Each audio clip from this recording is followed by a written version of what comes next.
أكتر مشهد متكرر اللي تقريبا بنشوفه كل سنة إن 100 واحد يبدأوا دورة الشهادة وفي نص الطريق يبقوا 50 ويوم الامتحان بتلاقيهم 10 بس.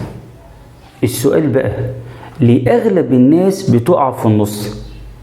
وليه النفس أصلا بيقطع منك؟ وليه حماس البدايات بيتحول لهروب في النهايات؟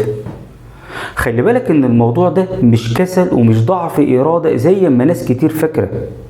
الموضوع ده ليه أسباب واضحة ومنطقية لازم تاخد بالك منها. عندك متلازمة الحماس الزايد، اللي بيبدأ وعايز يذاكر بال10 ساعات في اليوم الواحد ده بيتحرق في أول أسبوعين وبيقع. خد بالك ان الشهادة مش سبق خيل، دي ماراثون طويل محتاج توزيع مجهود وطاقة كمان عندك عزلة المحاسب، انه يحاول يذاكر لوحده من غير مجتمع يشبهه ويشجعه. فلما بتقف قدامك معلومة وتلاقي نفسك لوحدك اليأس بيتمكن منك وياكلك. كمان عندك غياب الرؤية البعيدة، انه بيبص تحت رجليه مستني نتيجة فورية.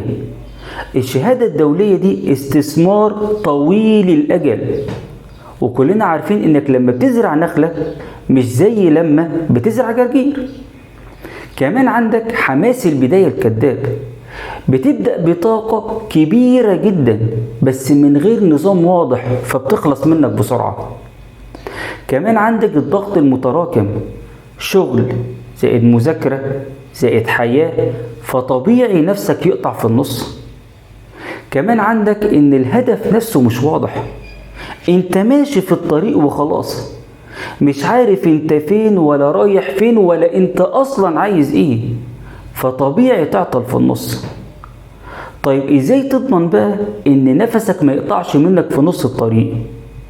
اشتغل بمبدأ الاستدامة وامشي بسيستم مش بالمزاج. ذاكر بمعدل حتى لو بسيط بس تقدر تستمر عليه سنة قدام. ساعة واحدة بانتظام أحسن من 10 ساعات متقطعة. ومفيش حاجة اسمها عندي شغف أذاكر النهاردة، في نظام بتمشي عليه حتى لو مش حابب.